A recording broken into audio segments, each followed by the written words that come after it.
first began my extensive research into Maori culture, I thought that I would find beautiful art, amazing architecture, and fascinating customs. I did find these things, but I also found so much more.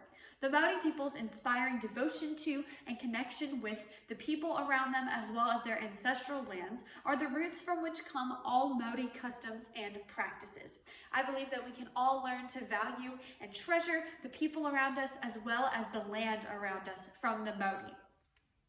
As we dive into Maori culture, we are going to take a look at whakapapa and tikanga, as well as some customs of the Maori people to really discover who they are. The first thing we're going to discuss is whakapapa, which binds the Maori to each other and to their land. It is genealogy as defined by the University of Otago. What makes genealogy so important? One thing that makes this important is that the creation story of how the entire world came into being in the Maori belief system has a lot to do with a genealogy, the genealogy of the gods. The first god who existed before everything else is Ta Kore, and then his children are the Sky Father and the Earth Mother, Ranguini and Papatuanuku.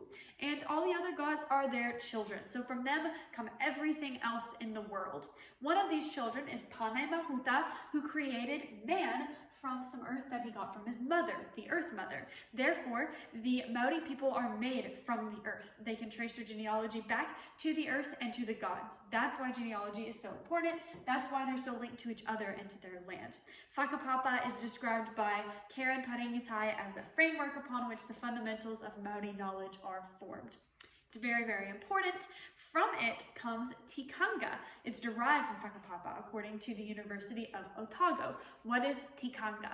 It is societal lore, as defined by the University of Otago. It's also defined as beliefs, values, rituals, and customs by one Maori author.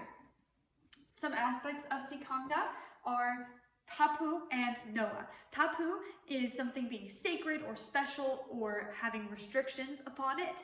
And interestingly enough, the Maori people, who only make up 16.7% of the New Zealand population, are not considered tapu or sacred. In fact, visitors who have never entered a Maori meeting ground or marae are considered tapu, but the Maori are considered noa, which is the opposite of tapu. It's considered ordinary or free from restrictions.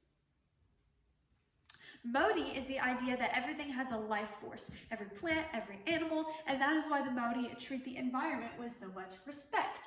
And then mana kitanga is hospitality, the process of showing respect, generosity, and care for others. The Maori are very, very hospitable people. The tangata whenua are the people of the land, or indigenous people, and this is important because the Maori believe that they are descended from the land itself. So they're very passionate about their land, very devoted to it, very connected to it.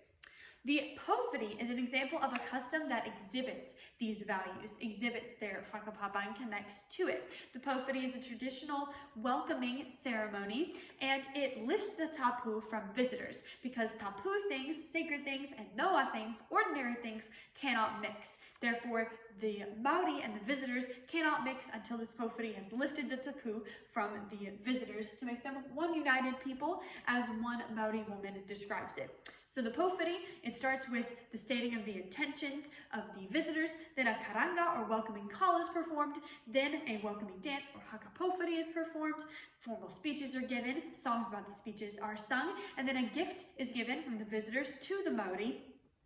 A hariru, or handshake, is given. A hongi, which will be discussed in a moment, is given as well. And a meal is shared. That cements this bond that they have been forming throughout the pōwhiri. The hongi is a traditional Maori greeting, the touching of noses. And according to one Maori woman, it exhibits the sharing of your life force. It's a very personal greeting and shows how personal of a culture they are. People and therefore relationships are the cornerstone of the essence of being Maori, according to the University of Otago, and this is shown by this song that states that the most important thing in the world is people. I hope that you've enjoyed taking a look at Maori culture, diving into whakapapa and tikanga, as well as some customs of the Maori people. I would like to ask you today, what is the most important thing in the world? The Maori people would say people in general are the most important thing. Are you letting what's most important to you guide your life like the Maori do? I invite you to reevaluate your life and refocus on what's most important. Thank you.